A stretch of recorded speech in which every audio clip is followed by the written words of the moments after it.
리서치뷰가 지난 6월 28일부터 30일 사이에 조사한 내용입니다. 지금 보니까 28일부터 30일 사이인데 부정평가가 53.7%고요. 긍정평가가 42.9%, 거의 한 10% 정도. 오차 범위는 이미 넘어간 것 같습니다. 표본 오차가 플러스 마이너스 3.1%이기 때문에 이 조사에 따른다고 한다면 오차 범위 밖에서의 부정평가가 훨씬 더 높다라는 모습을 보여주고 있는 것이고요. 지금 뭐 추세로 보더라도 이 같은 기관에서 지난 월별 조사를 했었는데 5월달만 해도 긍정평가가 59.6이고 부정평가가 35.8이었는데 이번 한 달 만에 여론조사 결과 직무평가에 대한 조사는 굉장히 뭐 급전직하 아니면 부정평가는 수직 상승인 조사 결과가 나왔습니다. 어떻게 보세요? 뭐 계속 뭐 똑같은 얘기일 수도 있는데 어떤 좀 반등의 기미가 좀 보여지지 않는 것도 보이거든요. 뭐 특별히 반도체 같은 이번 굉장히 중차대하고 큰 사업 발표가 있었음에도 불구하고 대통령 어떤 국정평가나 여론상의 어떤 반응은 차갑네요. 네, 약간 좀 올라간다는 느낌은 별로 없어요. 여러 조사를 보더라도 뭐 지금 대통령 청와대에서는 어떻게 분석하고 있을까요? 그렇죠. 청와대 얘기까지 제가 모르는데 일단 선거 충격이 제일 크죠. 그러니까 선거에서 네. 여당이 기대했던 수준의 결과가 안 나왔어요. 뭐 진 선거는 아니지만 그렇다고 이겼다고 보기도 어려운 선거고. 근데 서울시 선거만 진 거잖아요. 아니죠. 재보궐 선거 진 데가 많잖아요. 재보궐, 북구나 예, 뭐 예. 평택이나. 때문에 그게 어쨌든 그 지지층을 좀 이완시킨 측면이 있고 또 중도의 그 이반 네. 이런 것도 있고 선거 과정에 몇 가지 논란이 됐던 이슈들이 있어요. 네. 조작기소 특검법, 그렇죠. 뭐 또 뭡니까 스타벅스 뭐 몇 가지. 근데 이런 것들도 정서적으로 네. 어떻게 보면 지금 이 중도층의 그 이반을 가져온 측면이 있고, 그다음에 선관 이슈도 작다고 볼 수가 없죠. 그렇죠. 예. 그리고 지금 뭐 이제 거의 뭐 선관 이슈는 조금 줄어들고는 있긴 한데 그렇다고 뚜렷한 대안이 있는 것도 아니에요 지금. 맞습니다. 국정조사 진행하고 있는데 네. 그것도 일단 민심 위반이 있고요. 여당 내분. 그러니까 좀 비생산적인 일로 싸우고 있잖아요. 네. 특히 중도층은 이런 거를 별로 싫어합니다. 그리고 무엇보다 이제 청년층, 특히 이제 청년층들이 좀 떠나갈 만한 그런 이슈들을 그런 면모들 네. 여당에서 많이 보였잖아요.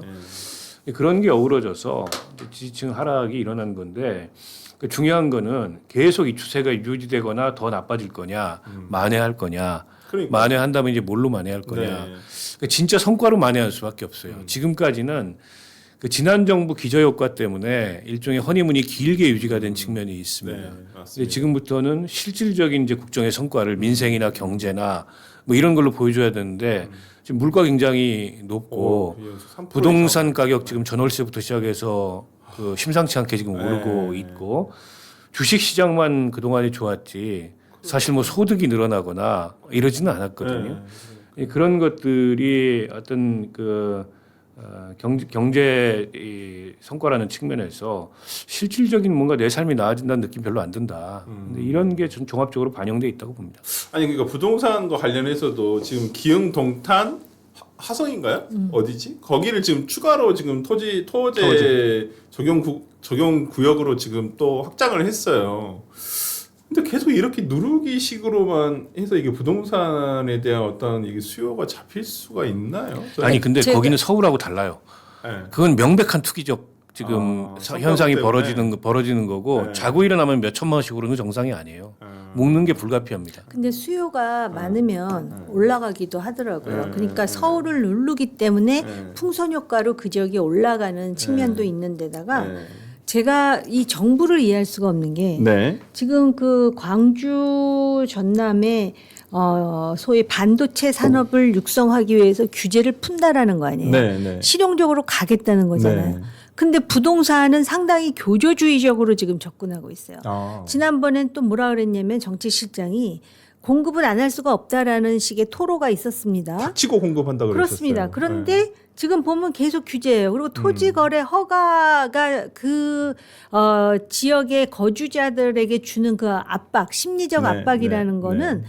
그 본인들이 모르는 건가? 그러니까는 내가 사는 집이 집값이 올라가는 것도 좋지만은 여기 뭔가 나의 어떤 그런 그 재산을 그 뭐랄까 내 재산을 내가 그 처리하는 그런 그 상황의 어떤 자유가 네. 억제된다라는 것에 대한 불만이 상당히 많고요. 그다음에 내일 갤럽 여론조사는 어떻게 나올지 모르겠는데 네.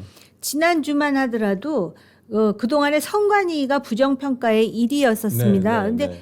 지난주부터 바뀌기 시작하는 게 민생, 경제 네. 이런 거거든요. 네. 여기 제가 볼 때는 부동산이라든지 물가라든지 환율이라든지 네. 고용이라든지 이런 게 다 거기 버무려져 있을 것 네. 같거든요. 근데 실제로 그게 해결이 안 된다라는 것에 대한 불만이 상당히 팽배해 있어요. 그러니까는 오히려 여론조사를 해보면 굉장히 구체적이고 삶과 민생에 관한 문제에 대해서 이거 당신 어떤 식으로 해결해 그러는데 네. 실제로 정치판에서 대통령이 하는 것 중에 아까 박 의원님 말씀하셨듯이 지금 당내의 갈등도 그렇고요. 네. 그리고 선거와 관련해서도 수도권하고 재보궐을 보면은 과연 그게 정청래만 잘못한 것인가? 예를 든다면 그 후보로 정원호, 김용남, 하정우 하면 딱 떠오르는 게 있거든요. 네. 사람들 머릿속에.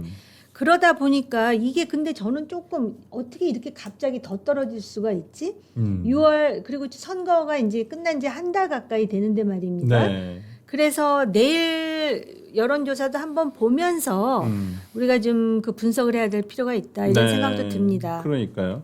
네, 이건 좀 이따 여론조사와 관련해 가지고는 우리 배정태 소장님 좀 이따 오시면 좀 더 추가적으로 한번 여쭤보기를 하고 또 하나의 조금 이 같은 여론조사에서 조금 더 특이했던 것은 차기 대선 프레임 공감도 조사에서 뭐 물론 대선이 매우 멉니다만은 정권 유지냐, 정권 교체냐, 이 논란에서 뭐 오차 범위 내라고 볼 수 있을 정도긴 한데, 아니, 뭐 플러스 마이너스 6.2가 넘어가니까 좀 애매하긴 합니다만은, 야당으로의 정권 교체가 지금 48.7%고, 그 다음에 재집권, 정권 연장이 42.1%예요. 뭐, 물론 대선이 아주 멀어서 뭐 이 조사가 뭐 유효하다라고 볼 수는 없습니다만은, 정권 1년 만에 이러한 물음에 대해서 빨리 교체하는 게 낫겠다라고 어떤 생각을 하시는 분들이 훨씬 조금 더 많았다라는 부분에 대해서는 조금 봐볼 필요가 있지 않을까라는 생각이 좀 들거든요. 우리 박 의원님 어떻게 보세요? 글쎄요, 뭐 이 조사의 세부 데이터를 봐야 되는데 네. 제가 보기에는 뭐 상당히 바이어스가 일단 있다고 보고요. 그리고 지금 임기가 이제 아직 4년이나 남았는데 네. 이런 조사가 별로 의미도 없어요. 그리고 지금 야당으로 무슨 정권 교체를 합니까? 야당이 어떻게 변할지 모르니까. 아니 그러니까 의미가 없는 얘기라는 거예요. 네. 지금 야당으로는 무슨 정권 교체를 합니까? 네. 아니 그래도 아니 그 모르는 게요. 네. 그런데 어쨌든 그 누가 그랬지? 시감자를 뭐 저기 뿌렸다고. 충남 그러니까 오세훈 시장도 그 얘기를 하고, 했고요. 네, 그다음 충남도지사 선거 후보 나왔던 김태흠 지사님이 네. 이제 그때 그 그래서 후보 기간에 얘기한. 그 지금 야당으로 시감자를 서울시장 만드는 선거에서 이기잖아요. 뭐 당 지도부하고 전혀 상관없이도 그렇기 때문에 가능할 수 있는 일이라고 보는 거죠 민심은. 그 40대 50대만 재집권론이 높은 거잖아요. 그러니까 40대 50대만 남은 거예요. 지금 민주당 지지자들. 네. 늘 40대 50대가 기둥처럼 받쳐줬거든요. 네. 그런데 이제 이 사람들도 결과적으로는 이제 경제라든지 좀 더 그 자신의 삶과 직결된 문제에 관심을 보이게 되면 네. 이 수치가 더 나빠질 수도 있고 이렇게 되면 네. 아직까지 그 더불어민주당이나 대통령의 지지도가 야당과는 비교할 수 없다 하더라도 이제 불안해지는 거죠.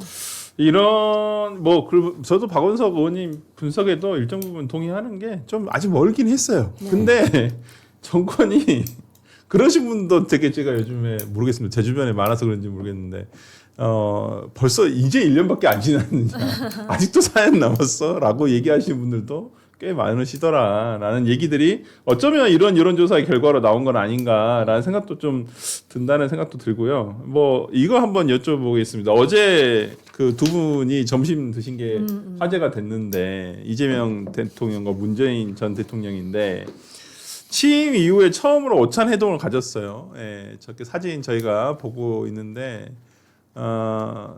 웃고 계시고 그다음에 뭐 저기 봉화마을인가요? 어디지?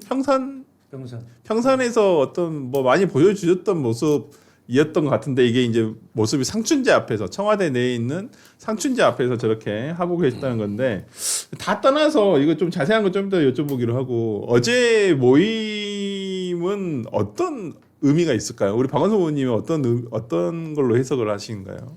아니 지금 전당대회를 앞두고 여권 내에서 벌어지고 있는 네. 그런 이제 갈등, 네. 분열, 뭐 그 문제를 그걸 이제 좀 봉합하고 수습하기 위한 그런 의도가 있는 만남이죠. 전당대회용이었을까요? 물론 이제 뭐 전현직 대통령 간에 그러니까 퇴임 이후에 특히 네. 전직 대통령이 네. 저런 의례적인 뭐 식사 뭐 이런 거 하죠. 네. 하는데 그게 이제 지금 이 시점에 열렸다는 거는 그런 당내 상황하고 무관치 않다고 보고 이게 좀 위험수위에 왔다 이런 판단을 전현직 대통령 두 분 다 한 게 아닌가 싶고 어떤 식으로인지 그걸 좀 진정시켜야 된다 네. 이런 필요를 느꼈던 게 아닌가 싶고 두 분의 어제 메시지도 뭐 거기에 집중된 거 아니었어요? 당내 근데 상황에. 문재인 대통령은 내부 화합을 하자, 내부 단합을 조금 더 외치셨고 이재명 대통령은 외연 확장을 하자.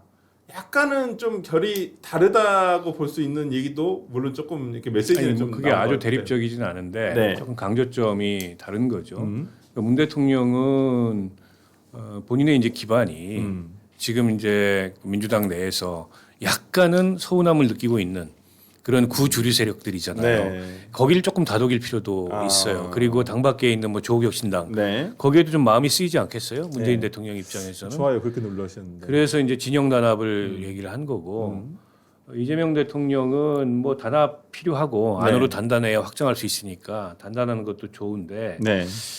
어쨌든 지금 이제 성공적인 국정 운영을 위해서는 진영만 똘똘 뭉친다고 되는 게 아니고 네. 외연을 넓혀서 구조적 다수라는 표현을 썼어요. 네. 그렇게 이제 통치 기반을 확장해야 된다. 뭐 이 얘기인 것 같아요. 이제 뭐 둘 다 틀린 얘기가 아니잖아요. 네. 근데 이제 문제는 저걸 또 이제 받아들이거나 해석하는 사람들은 사람들대로 네. 서로 다른 해석을 할 가능성이 있고 그리고 두 분이 전당대회에 나온 게 아니기 때문에 네. 저 두 분이 저렇게 얘기를 해도 결국에 당권 경쟁을 하고 있는 사람들이 어떤 태도와 어떤 내용으로 경쟁을 하는 얘기 중요해요. 네. 지금처럼 무슨 뭐 혈통 논쟁하고 뭐 족보 논쟁하고 이래가지고는 여당 전당대회답지 못한 아. 그런 갈등과 분열만 커지는 그런 전당대회가 아니, 근데 되겠죠. 어제 나온 단어 중에 저도 이 얘기를 조금 낯설게 느껴졌는데 구조적 다수란 말을 했단 말이에요. 대통령이 상당히 낯설기도 하면서 의도가 담긴 저는 단어 선택이었다고 생각을 하는데 이 정호국의 의원님 어떻게 보세요? 모두의 대통령과 연결되는 네. 용어가 아닌가 이런 생각이 네. 들고 결국은 본인의 외연 확장의 의미를 네. 본인이 만든 조어 아니에요? 저 정치학 용어인가? 구조적 다수를 구조적 누가 다수. 썼는지 좀 궁금하긴 해요. 저도 한번 찾아보려고 찾아봐야 하는데 되는데. 구조적 다수란 아무튼 말을 그러니까 대통령이 쓰신 건지. 예, 자기들이 가지고 있는 어떤 그 전례에 네. 그런 지지자 외에도 그 다양한 구조의 다수가 있잖아요. 다수. 네. 그 다수를 점해야 그리고 그들의 지지를 확보해야 이게 그 국정 운영이 원활할 수 있을 뿐만 아니라 정권 재창출이 가능하다라고 보는 것인가. 이걸 가지고 어떤 정계 개편의 어떤 그 얘기를 많이 하더라고요. 의미가 담겨 있는 거 아니냐. 그러면서 최근에 우리 좀 나오겠지만은 그 야권 의원들한테도 골프 회동을 제안을 했다는 얘기도 지금 기사가 되고 있거든요. 네, 맞아요. 우선 네.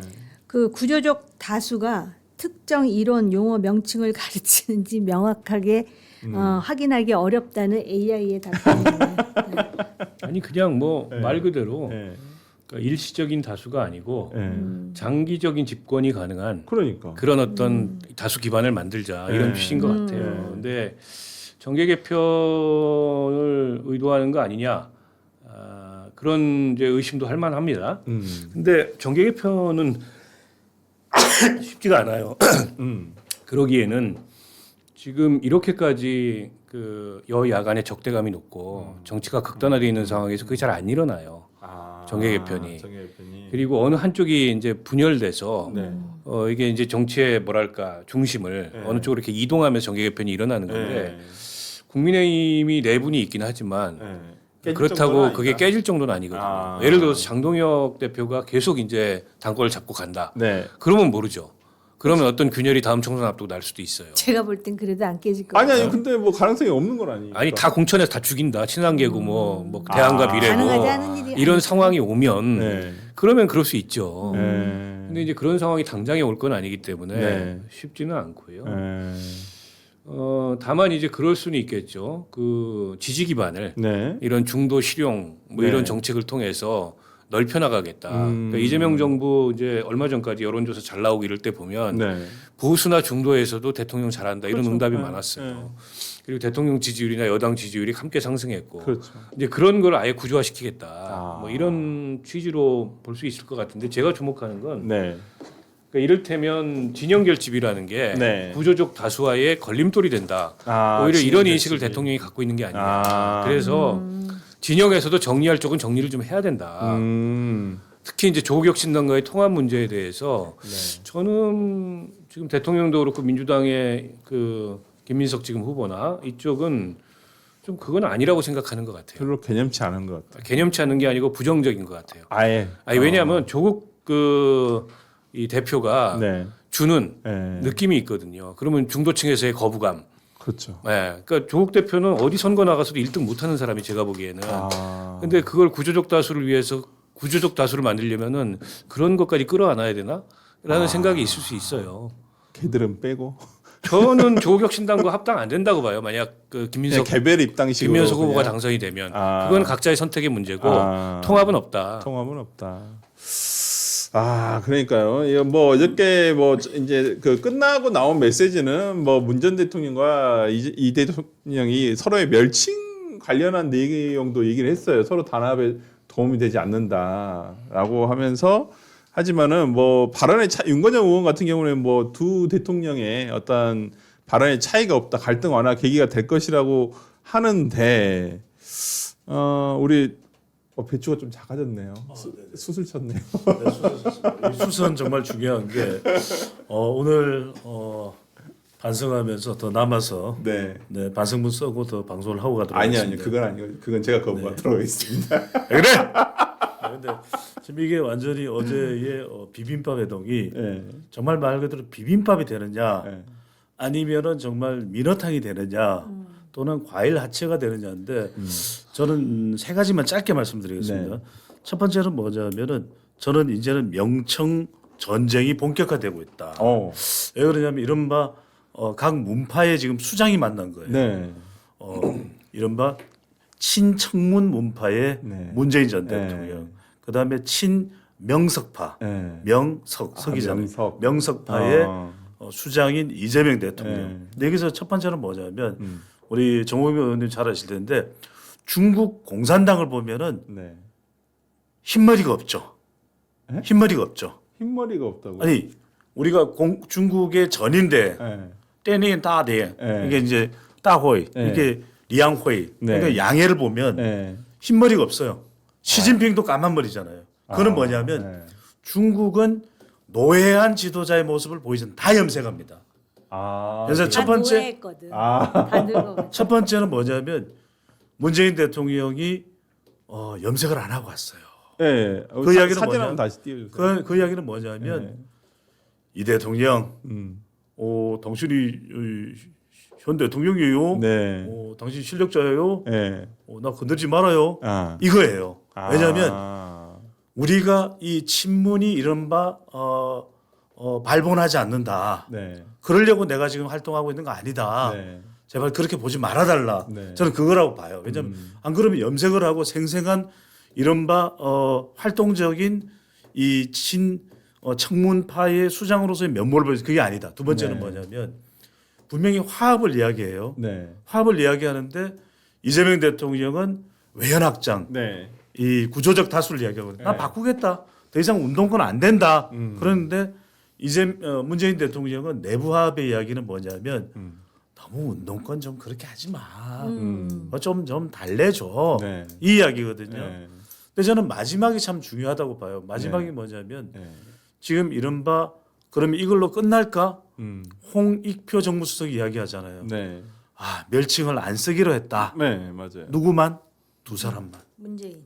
두 두 사람만 안 쓸 뿐 더 네. 이제는 확정적으로 됐어요. 네. 이 모습을 본 순간 이제는 명청 전쟁이 아니라 네. 명청 대전이다. 그냥 이제 스몰 전쟁이 아니라 빅 전쟁이다. 아니 근데 어제 어떤 점심 오찬 이후에 어떤 해석한 것 중에 보면 이재명 대통령이 문재인 전 대통령의 활동을 선을 묶어놨다. 그래서 오히려 정청래 대표가 오히려 이제 우군들이 많이 떨어지는 거 아니냐, 고립되는 거 아니냐라는 얘기들이 또 아니 있거든요. 문재인 대통령 뭘 한 게 있나 그 동안에? 아니 그래도 이름만 올라가 있었지. 근데 쓰지 말란 얘기는 안 하셨잖아요. 뭐를? 자기 이름 쓰지 말라고. 아니 그러니까 멸칭 얘기가 나오는 예. 거죠. 아니 근데 지금 이제 뭐 문재인 대통령도 이렇게 이재명 대통령이 만나셔가지고 뭐 좀 뭐 당부를 받았고, 그다음에 김어준 씨는 지금 프랑스가 계시잖아요. 지금 본인 니꾸르던 구르망.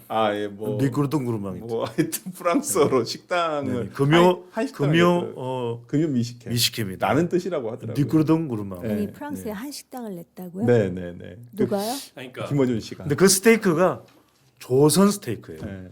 그러니까 김어준이 발 빼는 거 아니냐. 네, 뭐 이런 약간. 관측이 있어요. 네. 묘하다. 저는 아니라고 보고요. 김어준이 무슨 정청래를 위해서 발을 담궜습니까? 본인을 위해서 담근 거예요. 본인의 지배력을 위해서. 그리고 거기에 이제 말하자면 도구고, 그 거기는 이제 오더를 받는 사람이죠. 그렇죠. 그 정청래 씨는 네. 때문에 뭐 그런 식으로 지금 발을, 물론 이제 전면전을 할 거냐 여기서 약간 고민이 있을 수 있어요. 네. 왜냐하면 상대가 대통령이기 때문에 그건 굉장히 리스크가 큽니다. 지난 그 다스베이다. 네. 거기서 유시민 작가 굉장히 큰 실수를 했어요. 그 대통령을 거의 철거 용역업자 비슷하게 애들한테 잭나이프 줘가지고 사주한 사람. 잭나이프 줘서 우리 찌르라고 보냈다. 네. 이런 식으로 얘기를 네. 했잖아요. 네. 그건 나가도 너무 나간 거예요. 사실은 김어준도 약간은 부담스러웠을 거야. 그 얘기가. 그러나 네. 또 내보내달라고 하니까 내보내줬는데 한 번 더 내보낼지는 모르겠어요. 이제 유시민은 아마 이제 뉴스공장에 출연 못할지도 몰라 당분간. 제가 보기에는. 아니 근데 그분은 본인이 나가고 싶으면 전화해서 바로 나가시더라고요. 아니 뭐 그렇다 하더라도 내부쇼도 그렇고. 그렇다 하더라도 분량을 줄이거나 비중을 조정할 가능성이 네. 저는 있다고 보고요. 아니 그래서 왜냐하면 김어준 씨는 사업가예요. 아니 그러니까 최근에 유시민 씨가 개인 채널을 여신다고. 아, 이건 열거나 말거나. 그건 김어준 입장에서는 난 마이 비즈니스. 왜냐면 뭐. 너무 자기 말이 편집이 되다 보니까 그냥 자기 편집 없이 여과 없이 자기 말 하고 싶다라는 생각이 있어서 본인 개인 채널을 여신다고 하더라고요. 아니 뭐 그건 이제 뭐 김어준 입장에서는 본인이 관여할 일은 그렇죠. 아니고. 예. 그리고 글쎄요, 저는 아까 이제 그 얘기, 대통령 그 명청 대전이 될 거다 이제 그냥 이 소전이 아니고. 그리고 이제 얘기한 게 뭐 저기 염색을 안 하고 갔다. 운동권들 다독여달라 이건데 퇴임하고 염색 안 했어요 지금까지. 네. 너무 얘기를 깨맞추지 말고. 아니 이제 특별히 퇴임 이후에 처음 청와대에 가시니까 하고 가실 수도 있지 않았겠느냐. 뭐 이런 해석 아닐까요? 오, 현무 좋았죠. 단합을 요구한 거는 뭐 그렇죠. 그런 면도 있죠. 근데 그 단합과 확장에 있어서 가장 핵심적 쟁점이 뭐냐? 두 분 사이에 가장 이견이 큰 게 뭐냐? 조국혁신당이에요. 그러니까 그렇죠. 조국혁신당을 끌어안을 거냐? 아니면은 조국혁신당을 끌어안는 건 오히려 외연 확장에 방해가 된다. 이렇게 볼 거냐? 이 문제예요. 저는 그게 핵심 쟁점이라고 봅니다. 그래서 그 문재인 대통령이 얘기한 게 3단 논법이었어요. 일단 민주당의 단합, 그 다음에 진영의 단합, 민주개혁 진영의. 그리고 더 나아가서 빛의 혁명을 함께한 그런 국민들과의 그렇죠. 단합. 그게 국민통합으로 가는 길이다. 이렇게 얘기를 했는데 그 중에 이제 강조점은 민주개혁 진영의 단합이고 조국혁신당과의 통합 문제에 저는 있다고 봅니다. 그러니까 문 대통령이 아픈 손가락이라고 조국 대표를 늘 얘기했잖아요. 근데 거기에 이재명 대통령이나 이른바 친명계는 좀 다른 생각을 갖고 있어요. 이게 가장 큰 쟁점이라고 봐요. 어제 그런 비공개 회담에서는 약간 그런 얘기도 나왔을 수도 있겠네요. 뭐 그 얘기까지 나눴을지는 모르죠. 뭐. 1시간 반이나 좀 있다고 했겠지. 하니까. 했을 것 같아요. 비공개 회담이 1시간 반 정도 이루어졌으니까. 했는데 그 대통령하고 얼굴을 붉힐 정도의 격론을 문재인 대통령 스타일이 그런 그렇지 스타일 아니에요. 않으니까 그러면서 이제 완곡하게 뜻이 다르다는 것만 확인하고 왔을까요? 아니 그리고 뭐 저 네. 대통령의 국정 수행의 성공을 위해서 네. 힘을 합치겠다 저희가 힘을 그랬잖아요. 합치겠다라고 아니, 그거야 뭐 얘기하고 하는 얘기지 저는 뭐. 오히려 사실은 요번에 그 명청 대전에 네. 중요 소재가 네. 그 보안 수사건이었잖아요. 네. 근데 대통령이 어쨌든 본인이 뭐 율사 경험으로 네. 했는지는 모르지만은 정청래 대표와는 결이 다른 입장을 발표했어요. 네, 네, 문재인 네. 전 네, 대통령이. 맞습니다. 그것만으로도 정청래 전 대표의 힘을 상당히 빼는 효과가 있다라는 거를 이재명 대통령은 그러니까 나 이렇게 힘 빼고 있다. 네. 그걸 정청래 전 대표에게 보여주려 했을까요? 이재명 대통령에게 보여주려 했을까요? 저는요 이게 해동이 다른 어떻게 판단하시는지 모르겠는데 저는 왜 그러냐면 네. 이게 임기 이후의 첫 해동이에요. 네, 맞습니다. 그래? 작년에 잠깐 한번 봤다. 아니야. 아니 행사장에서 없어요. 만났어요. 행사장에서 만났는데 청와대에서 본 건. 저는 만약에 그런 의미가 있었다면 진작에 문재인 전 대통령도 부르고 정청래 전 대표도 부르고 박찬대도 부르고 다 불러서 식사할 수 있죠. 네. 아니 취임할 때는 오색 비빔밥으로 야당하고도 같이 했잖아요. 네. 그때 뭐 천하람이 있잖아요. 네, 김용태, 네, 네. 김용태도 있고 천하람도 있어요. 천하람이죠. 그 천하람도 있었단 말이에요.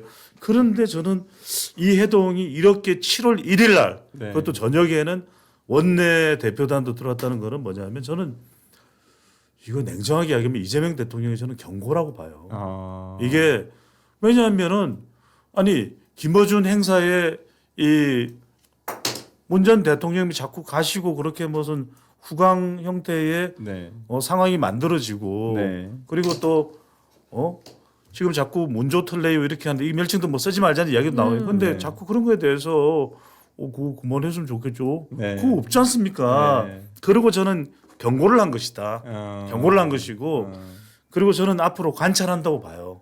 왜냐하면 이 경고의 의미가 아니 불과 열흘 전에 누구를 임명했습니까? 일요일 날 한찬식을 임명을 했잖아요. 네. 한찬식을 임명했는데 이게 지금 문재인 대통령이 마음이 편할 일입니까?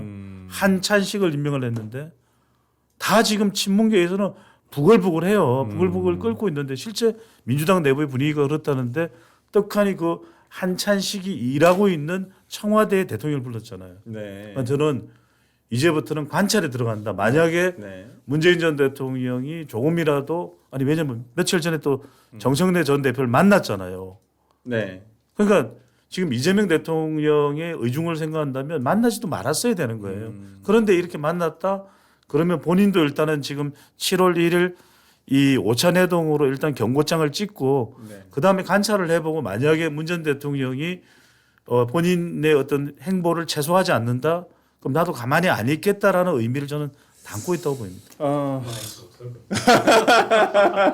전직 대통령을 뭘 어떻게 할 건데?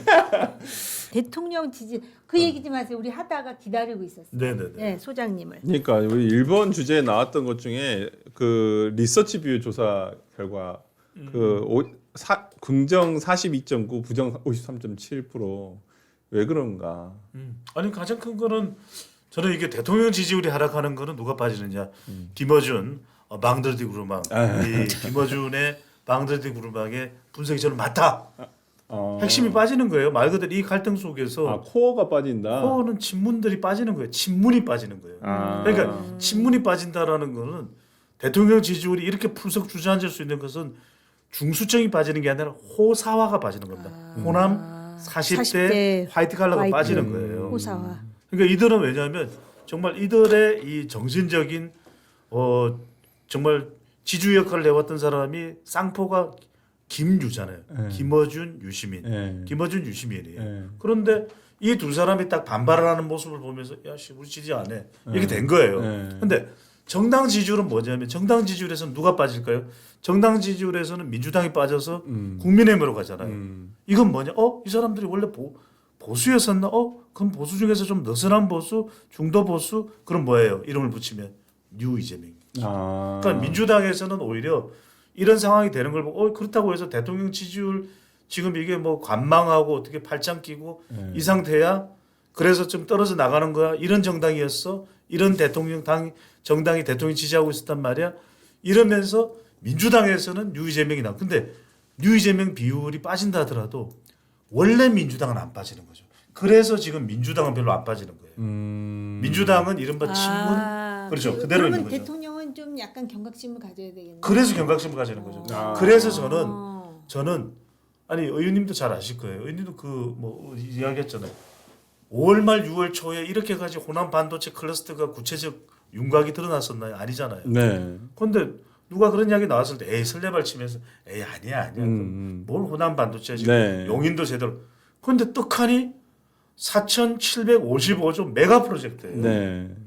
이건 저는 절박함입니다. 음. 그러니까 그게 나올 수밖에 없는 배경은 이 지지율인데 이 지지율이 코어가 떨어지는. 근데 여기서 호남이 무너지면 끝장이잖아요. 아니 근데 그러면 다음 주 조사에는 이 반도체가 분명히 반영이 됐을 텐데 저는 이 지금 나온 것도 반영이 어느 정도 됐다고 보는데 어떤 반등의 기미가 전혀 안 보이는데 아니, 이걸로는 나는 지금 왜냐하면 말은 있는데 네. 눈에 이렇게 보이는 게 아니잖아. 너무 그리고 큰 이게 숫자라서 10년 프로젝트가 아니라니까 네. 20년 후의 결과물이에요. 이게. 네.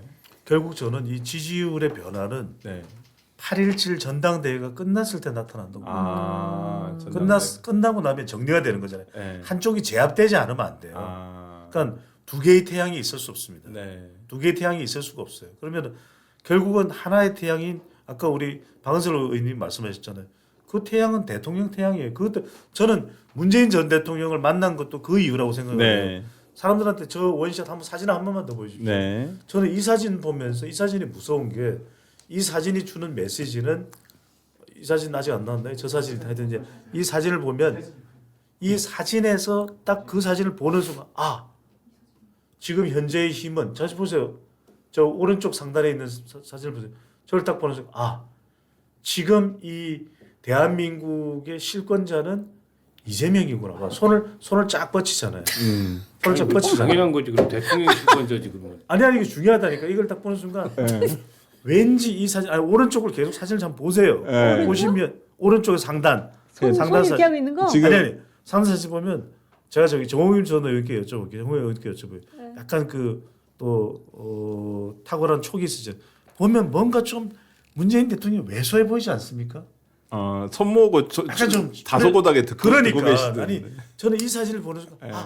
그래 태양은 아니 현직 대통령이 태양은 현직 맞지. 대통령이 왜 아. 쌀로 밥 짓는 얘기를 해요? 현직 대통령이 태양이지 그럼 뭐 전직 대통령이 태양이야? 아니 그게 뭐 투수가 공을 던지면 볼 아니면 스트라이크 외주는데 아니잖아. 이게 중요해. 왜냐면 직관이 중요한 게 100마디 말보다도 느끼기에 그렇죠. 아니면 이 시기에 본인이 미리 느낀 거 아니야? 나오기 전에? 아니 본인이 먼저 느꼈어. 아니 전직이 현직보다 커 보이면 그게 이상한 거죠. 저건 당연한 건데. 아니, 오늘은 저를 공격하시는 분들이 정 의원님까지 늘어났네요. 내가 공격할 리가 있습니다. 저는